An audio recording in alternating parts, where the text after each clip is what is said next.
Hello, my name is Nick Fleming. I'm studying recording arts at Full Sail University, and this is my podcast over individual rights versus public domain. Currently in the United States, a copyright of work lasts the author's entire life, plus an additional 70 years after he dies. If it's a company who copyrights the work, the copyright is in effect for 120 years after it's made, or 95 years after the art was published, whichever comes first. Now, I'm not too sure how you feel about this time period, but I definitely believe this is too long, for a number of reasons. First being, we as a society cannot create and build off of each other with all the invisible boundaries that these copyright laws create. For example, scientist A creates a drug that can cure certain types of cancer, then copyrights it for either personal gain or company regulations, whatever the reason it's copyrighted. Then scientist B cannot work off, reproduce, or even come close to creating the same drug with other cancer treatment benefits that he may know of, purely off the idea that he or his company might get a lawsuit and potentially shut down their entire project altogether. I do believe for certain media and entertainment purposes that copyright is 100% legitimate, but for the above reason, I see it more as a money-grabbing initiative instead of actually protecting the intellectual rights of the individual or even to progress our country as a whole.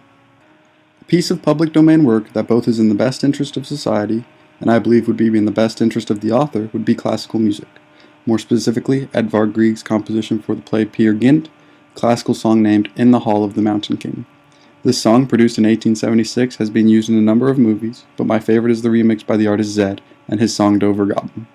Without this piece of art and most classical music being in the public domain, we wouldn't have these creative and artistic remixes of said classical music. I believe this benefits both the artist and society. The artist because even nearly 150 years after it was originally published, people are still listening to his music and appreciate it that much more. It benefits us as a society for the pure reason we wouldn't have this new musical material to enjoy if it were still copyrighted.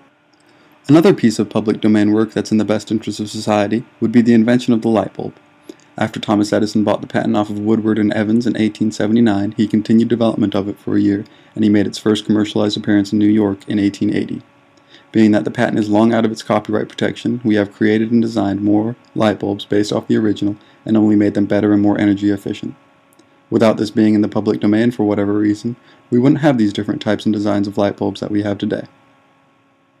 Copyright-protected material is a good thing in certain scenarios. Like stated before, certain media and entertainment material that is protected by copyright is 100% legitimate for both the author and society. For example, one of my favorite bands of all time, Led Zeppelin. Still having their material protected by copyright is a win-win situation between us as a consumer and the members of Led Zeppelin as they are today. The reason being that if it were still open to the public domain, certain markets and advertisements directed towards their fan base would use the uncopyrighted material and quite literally oversaturate it, making it become more stale and overheard, to possibly even new listeners who have never heard Led Zeppelin, or even to the die-hard Zeppelin fans that don't want to see their band become commercialized. The continued protection of this work is very much in the best interest of everybody right now, in my opinion. And lastly, I'm a big fan of Top Gear, leading me up to another piece of work that is still protected by copyright and is in the best interest of both the authors and society, that being car companies and their patents on car designs. Without these copyright laws, car companies would use their competitors' car specifications, be it the entire car or just one feature. This could corner the market for vehicles, making them all the same specs, and also ultimately limiting the advancements of car design and the art that's involved. This scenario would also limit us as a consumer to certain features and designs that are quote-unquote popular to their eyes. I know this can be argued either way, be it helpful to designers or hurtful for designers, but this is how I feel on the subject. Again, thank you. My name is Nick Flynn.